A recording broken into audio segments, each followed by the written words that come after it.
Hello and welcome to the Boomer Live. It is the start of the T20 World Cup, as we all know, and what an exciting start it has been for the T20 World Cup. You saw one of the greatest wins by Namibia in their history. They went on to defeat the Asian champion Sri Lanka. They had them on the mat, and this is it. They won by 55 runs, and that is where we talk about it because this was a game where Namibia shocked everybody, captured everybody's imagination. They are ready to dream big now. They're on their course to make it to that Super 12s, and Sri Lanka on the other end are really going to struggle now with that loss, and also with Netherlands winning on the other end.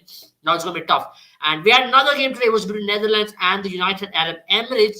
We all thought 111 is not a good score, but United Arab Emirates did make a game out of it.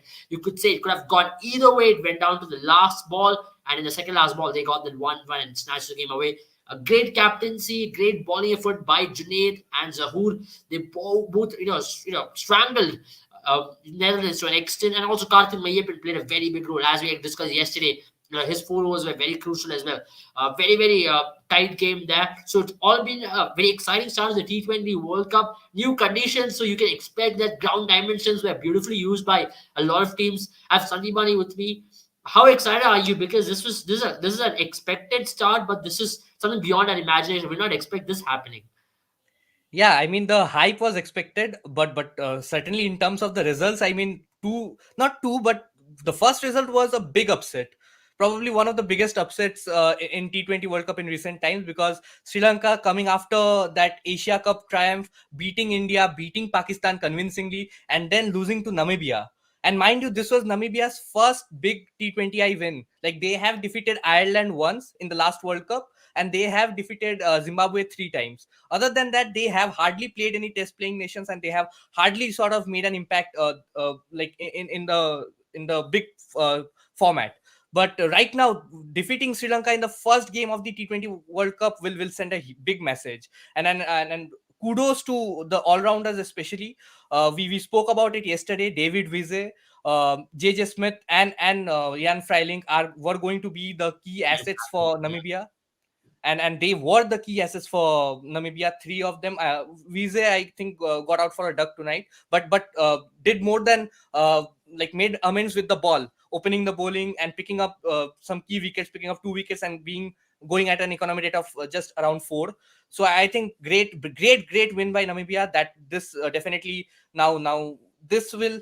And interestingly, a lot of rain has been forecasted for the Sri Lanka versus Namibia Yeah, clash, yeah, if that is I'm not something which wrong. is Sri Lanka's So Netherlands now game this puts, on Thursday. yeah, this now puts Sri Lanka under huge pressure, because Yeah, it does. we still, I mean, I still expect them to come on top of all these circumstances and eventually qualify to the Super 12s. But probably they will qualify as second, and Yeah, then the Indian group suddenly looks very close, because you'll have yeah. India, Pakistan, and India, Pakistan, Bangladesh, and South Africa, You have and all the Asian hopefully teams there. West Indies and Sri Lanka will join. Yeah. But Yeah, and you have also all on the the other side, I think Netherlands beating UAE. We predicted it would be a very close contest yesterday, with Netherlands being given the edge.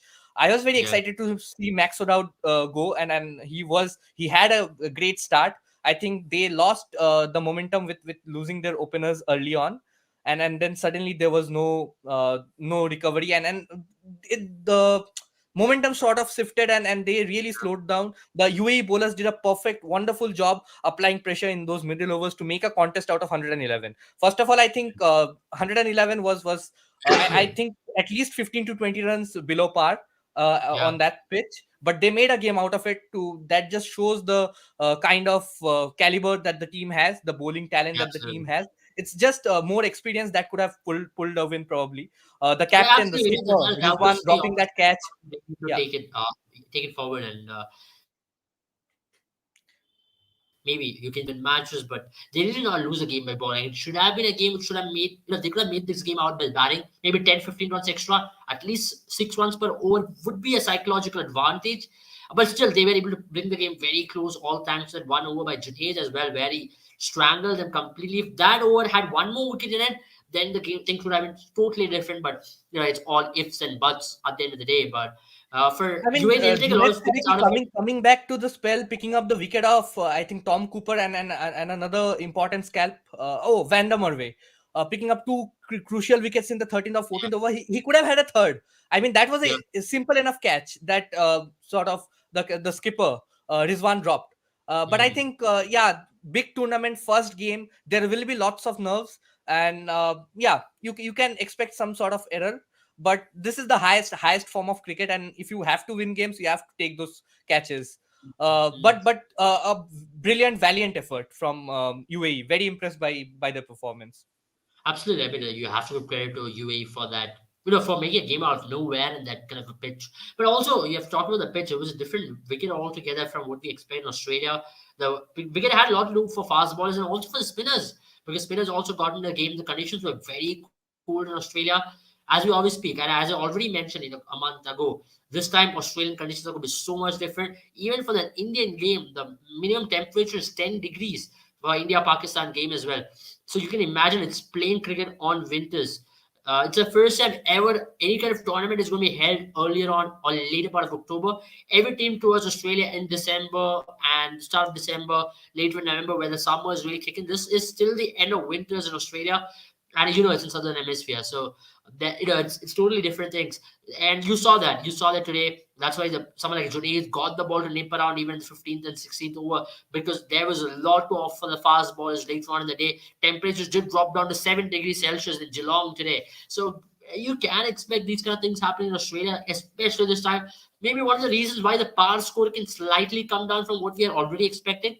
And don't be surprised. I mean, I can say that power score could be 175 to 185. People are expecting a 200 kind of a World Cup.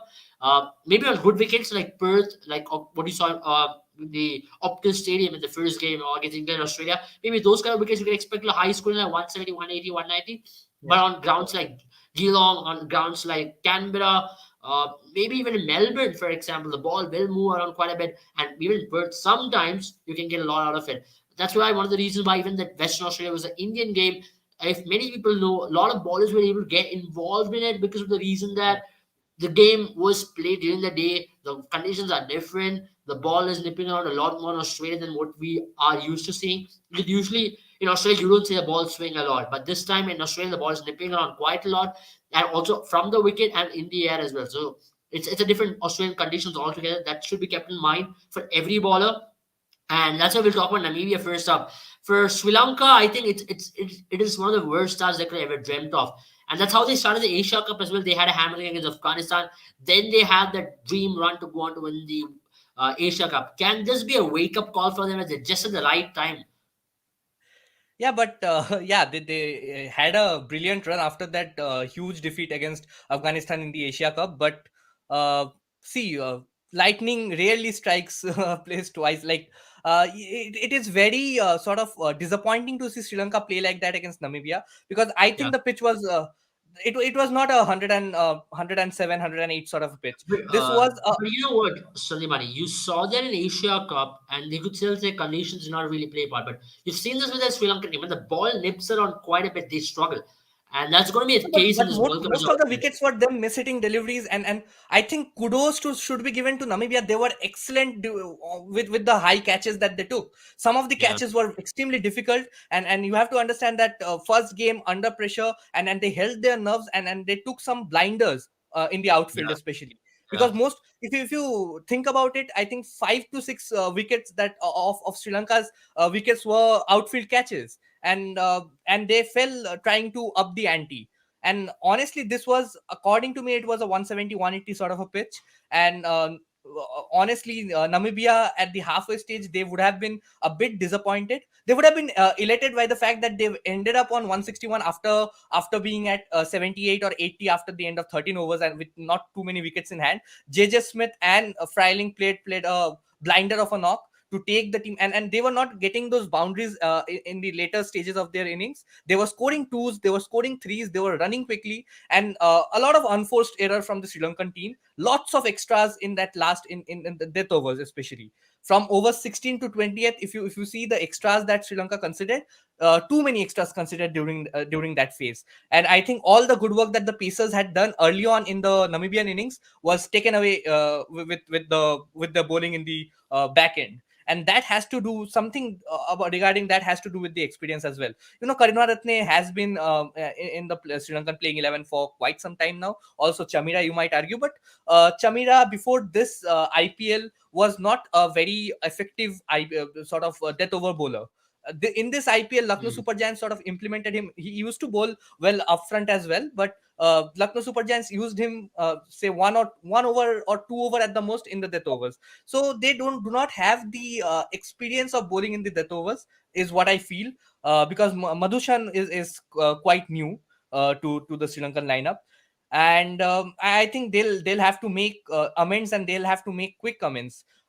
Having said that, I don't think if they actually play the games against Netherlands and UAE, I don't think they are going to face any serious sort of a threat.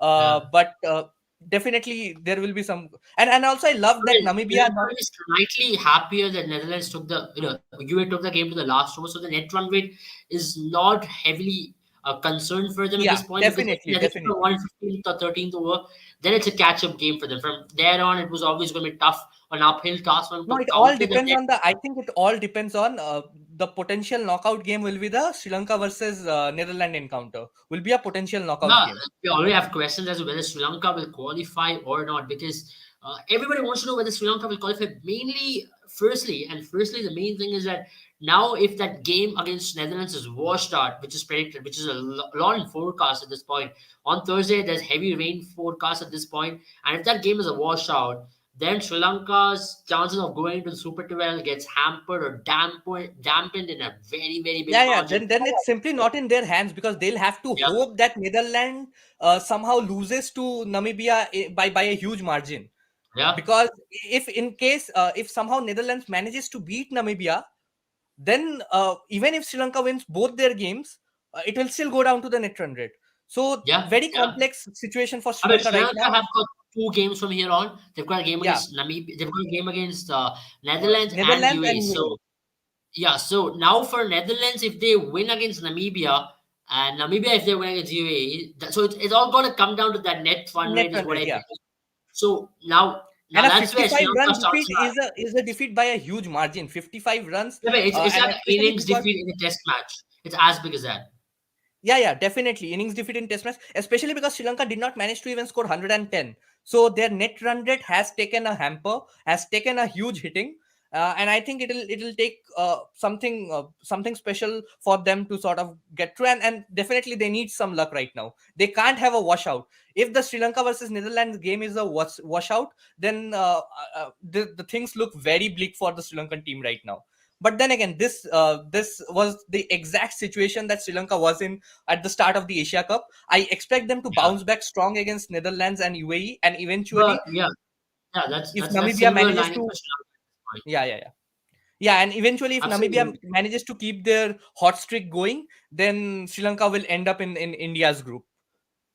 Will Mm. I sort mean, of be second in this group. I mean, Yeah, that is what Sri Lanka will be hoping at this point. They'll take a lot of inspiration from the Asia Cup journey. They don't have to look way too far behind. It just happened a couple of months ago.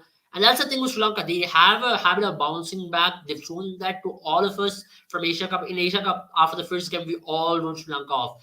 If you remember, we all thought Sri Lanka won't be able to make it to the next stage, and they did. They went on to win the Asia Cup. So they've got it in them to do it. It's not the first time. They've got the talent in them in their team to do it. The talent is immense. I think it's one of those days where they came up against a spirited Namibian team who always have done well in the World Cup qualifiers. Last year, you remember in UAE, which was alien conditions to them, they came there, really gave a run for the money to a lot of teams in the qualification stage, which helped them to qualify to the Super 12s.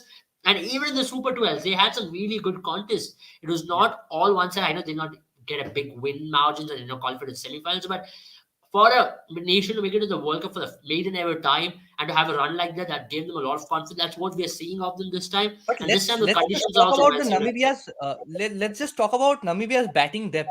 Their Yeah, wicketkeeper Green bats at number 9 for the team. That just goes yeah. to show the amount of all rounders that they have.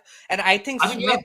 Wiese and Freiling, what players? I mean, both with bat and ball. They contribute. They Yeah. give you 4 overs with the ball. They give you that firepower ammunition right at the end, and it's the onus is just on the openers and middle orders just to Maybe take the game if they have. Erasmus is another player. Erasmus also has got Yeah, that. Erasmus, but the problem with Erasmus, I feel, is his strike rate. I think Erasmus, even in the last T20 World Cup, he had an issue with the strike rate. He was not scoring runs quickly. But having Yeah. said that, he plays the perfect anchor to somebody like a Wiese or a Freiling who sort of loves to take the game on the opposition. And I think Lofty Eaton is another player. Nicole Lofty Eaton coming in at number 3 is going to be another important player. Some of the strokes that he played on his way to, I think he scored 20 of 12 tonight. But some of the strokes that he played on his way to 20 was very impressive. So I think another player to watch out for in that camp will be Lofty Eaton. And also, I love their bowling effort because they did not, at least according to me, I think they were 10-15 runs below par at the halfway stage. But they did Yeah. not let Sri Lanka get going. None of the Sri Lankan players Yeah. got going. And this is the problem that I had mentioned yesterday. And this is the problem with a lot of modern teams when it comes off, when 4 players from your team gets to score 30s, and none of the players goes on to score big runs, but all of them have starts and give you some starts with strike rate of 140, 150. On good days it comes off. The chase against Pakistan or the chase against India, it comes off. It came off in the Asia Cup. But on these sort of days, you need one player to sort of get going and to hold one end at least. I would have loved it if Pathum Nisanka, when Sri Lanka toured Australia back in 2021, he played that sort of a knock for Sri Lanka more often than not. But with Kushal Mendis coming in and Sri Lanka having this modern approach to the game, none of the players look to take the game deep. All the players were just trying to sort of uh, come in and start hitting from ball one. And I think this is the approach. If Sri Lanka has adopted this approach, it will come off well on some days, but you have to expect this sort of a days where you'll be beaten by Namibia so convincingly. Absolutely. The Namibian team looked very spirited from the get go. They really wanted to be out. They really wanted to stamp the authority as well. So that's something which is very heartening to see from a cricket fan's perspective. You want these kind of teams doing well for the tournament's sake. You don't want all the big teams to be dominating. You want the underdog story, as we covered yesterday. Underdog stories is always a fun thing to talk about. And Namibian team is something is a team we should also rate highly because they can do well in a World Cup and they can put out some big upsets as well because they've got the team as per this condition. These conditions will suit them beautifully. They've got bowlers who can bowl in good 140. They've got good all rounders.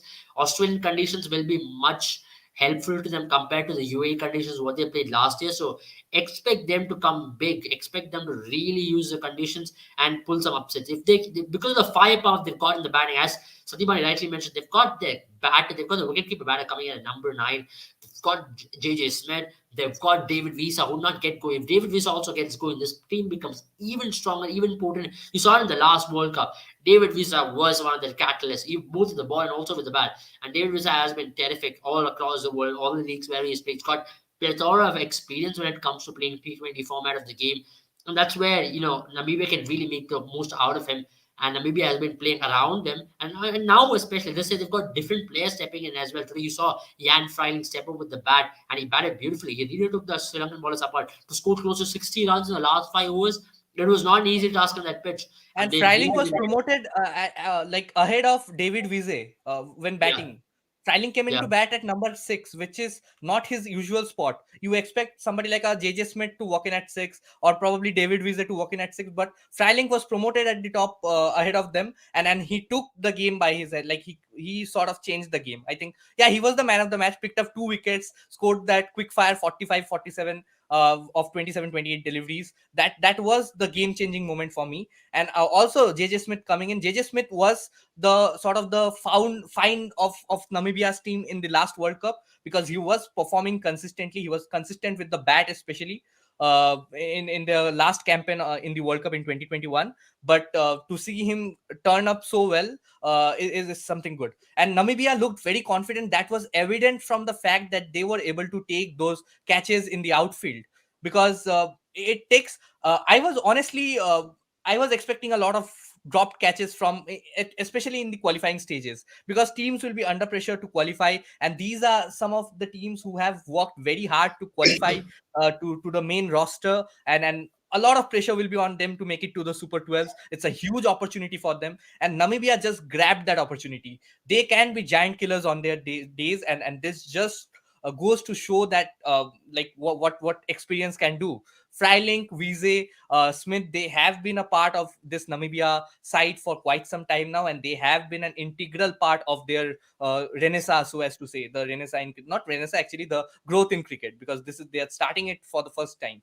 They are growing I for mean, the first time. they've got a good bowling coach, and the coach in Morning Markle as well. Morning Markle is an experienced captain. He's got Yeah. very good experience of playing in Australian conditions. So he can really help the bowlers out, especially to come and land the ball in the exact places. He can also help them with a lot of experience because that someone like Morning Markle, he's played a lot of cricket in Australia, and you know the kind of bowler he was. He is terrifying, some of the top batters in the world. So his experience also helps in this Namibian team. That is a huge, huge bolster to their confidence going ahead in the tournament, especially to get this win under their belt. Now, for them, the chances look very highly likely to qualify into the Super 12s.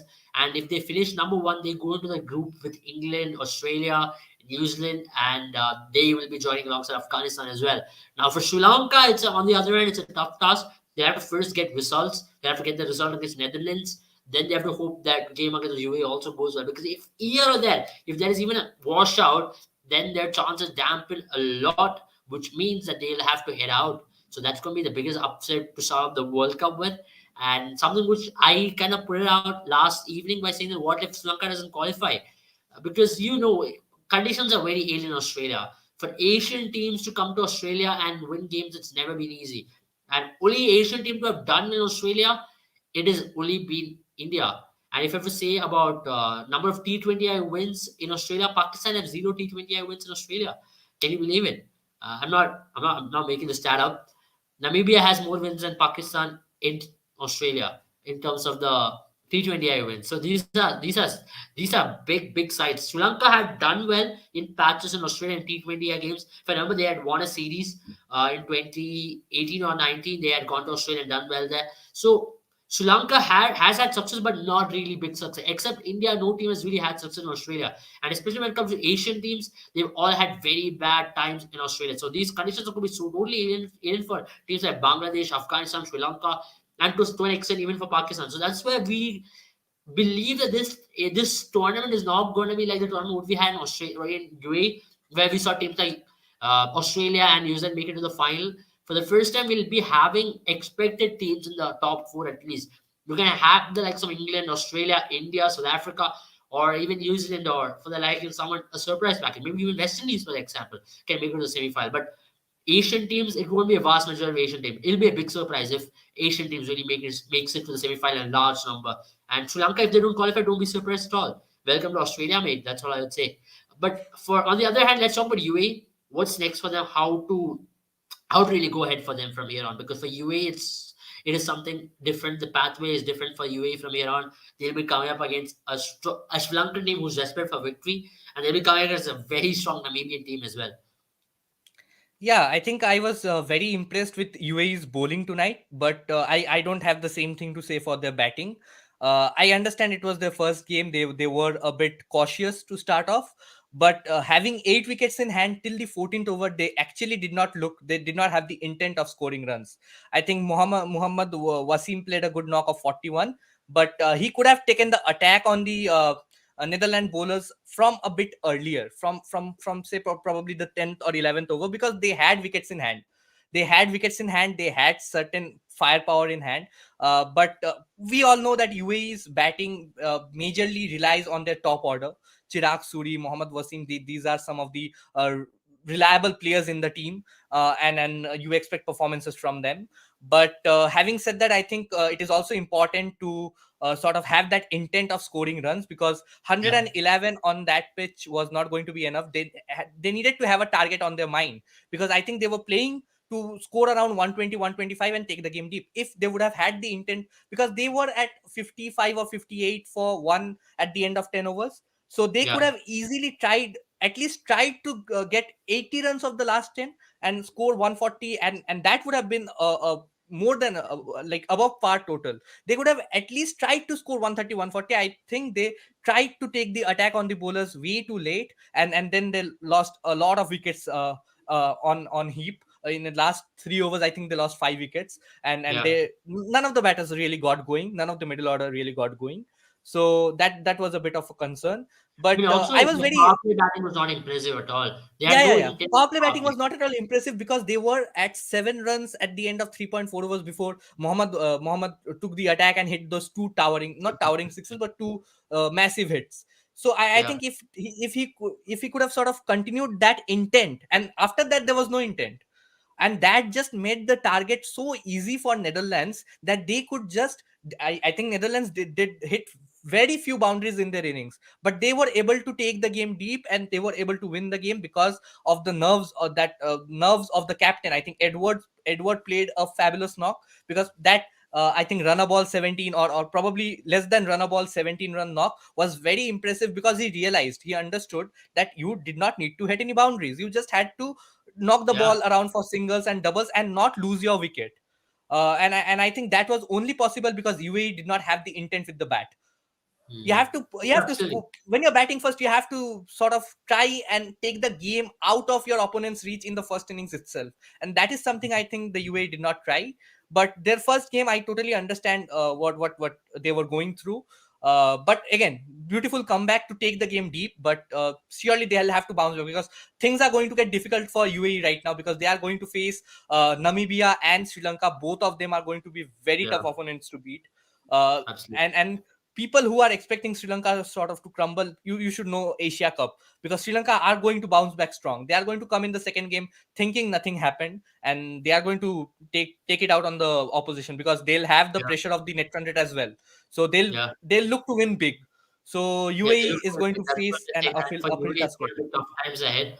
But they'll have to take a lot of harder of the fight back they should. And even I felt for Netherlands, they hadn't scored a single boundary after the eighth over. Even after that, to get that score of 111 chased down, I would say a lot of credit goes to their batters for staying calm. Especially they were losing wickets in one hand. They stayed calm. They believed they could still chase the score down, and they did it quite comfortable. So kudos Yeah, to their batters. great innings from Edward, as I mentioned. But even in Netherlands batting, I think the middle order, the high quality middle order, well experienced middle order. You had Ackerman, you had Tom Cooper, you had Van der Merwe. So you had some of the more experienced players who have all the county experiences. I think Ackerman plays in the England county circuit. And also there is Tom Cooper playing in the Big Bash League and the Australian circuit, and Van der Merwe plays all across the globe. He plays in the big BBL. Sometimes he plays in the NatWest Blast, and also for the county, the England county as well. So Yeah, with all that experience, I think they could have taken the game deep. And especially, okay, Tom Cooper, I understand he got a beauty from Junaid Siddiqui at that point. But Van der Merwe not being able to fend off a Yorker. It was a great Yorker, and they could have easily lost the plot because Pringle would have been out in that over itself. I think Pringle or Edward, I don't know who hit it the was ball, and Rizwan missed that catch. it was Rizwan missed that absolute dolly. So this could have been a game where they would have lost after the start that they got, chasing 112. If your openers get you off to a flyer in the sense they were I think 57 for 2 after 8.4 overs when the collapse started. Not collapse, I mean they lost Ackerman, and then suddenly they lost a couple of wickets. The runs slowed down, there were no boundaries, and still they managed to win because there was no scoreboard pressure. And yeah, UAE felt the pressure on the field as well. Some ones were converted into twos, some twos were converted into threes. There was some brilliance on the field, but it was too little too late. And yeah, the game was just gone. yeah, But absolutely. Netherlands, they have the batting. I have always said that Netherlands, the batting is the strongest suit for them. The bowlers did a phenomenal job today, but I had high hopes on the batsmen because Max O'Dowd is one player that I am very interested in. And Yeah, there is also Vikram Singh, who looks a very good player of fast bowlers. I think he has to improve his game against the spinners. As Jerin rightly mentioned yesterday, that Namibia and Netherlands are not very good players of spin. So that is something that they'll have to work on. And I think Namibia were very clever and very tactful about the way they went on facing Thikshana and Hasaranga. I mean, I still think Hasaranga and Namibia Thikshana, I think in combined, they just comparison. played them out. Yeah, now maybe a better place to spin compared to Netherlands, and they showed why. They really came up against two quality spinners in Tikshana and Australanka, and they were able to Yeah, counter them pretty well. Now their route map is pretty clear. They are almost in there, 1 foot already there. They have to get yeah. one more win, and they'll assure their qualification into the Super 12s completely. Tomorrow you'll have West Indies take on Zimbabwe, and you'll have the Ireland versus Scotland game as well. So you'll have the No, I neighbors think taking on. tomorrow is West Indies versus Scotland and Yeah, Zimbabwe West Indies versus Scotland. Ireland. Yeah, and Zimbabwe versus Ireland. Correct. Sorry, sorry for I'll that. just be early and I'll just predict that Namibia is going to take the group stage with 3 wins. I don't see them losing against I mean, Netherlands yeah, or it UAE. shouldn't be a problem for them, especially after seeing them today. But you Yeah, never know with this World Cup, and a lot of things can go wrong because our predictions are probably going out of the window. And for West Indies, it's the same thing. They have to really get off well. They don't want a loss there as well. They are a team who can crumble in big moments, and they have done it so many times against lower oppositions. So they don't want to get that kind of a day tomorrow. They'll have to get off to a win, but I and think once they get Scotland that, is the best thing that they could have got at the start. I mean, if you would have asked West Indies whom do you want to face first, Ireland, Zimbabwe, or Scotland, they would have taken Scotland any day, because I think the other contest tomorrow, Ireland versus Zimbabwe, is going to be the decider on who gets to go with onto the Super 12s along with West Indies. I'm expecting West yeah, Indies to win it tomorrow quite comfortably. I don't see them having too much troubles defeating Scotland. But on the yeah, other hand, the Ireland versus Zimbabwe game is going to be a mouth-watering contest, because I feel Zimbabwe are on a high, defeating Australia in the ODIs, in one of the ODI games, last ODI match that they played against Australia, and a full-fledged Australian team at that. And also mhm, Ireland are also on a high, having had some tremendous performances. But yeah, Ireland would really hope that they can finish off games.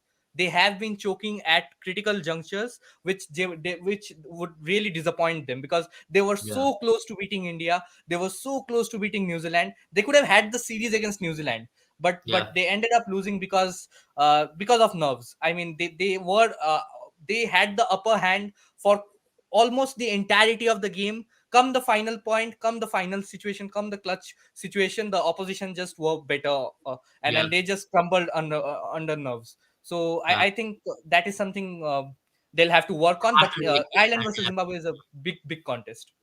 True, true, absolutely. And you've had the point to make. Having said that, we'll end the live right here. I mean, that's it from us for today. And we'll be coming every day, after every game, maybe even a little earlier than today. So keep joining and show us the love what you've been already showing. And subscribe to the channel if you haven't already. Click on the bell icon so you get notified every time we go live. And also download our app right now. The link is in the bio. And you can play all these fantasy contests with Boom 11 and win so many exciting prizes. Do remember, it's absolutely free of cost to play, and you lose absolutely nothing. So it's zero financial risk playing with Boom 11, and you can earn a lot of money as well.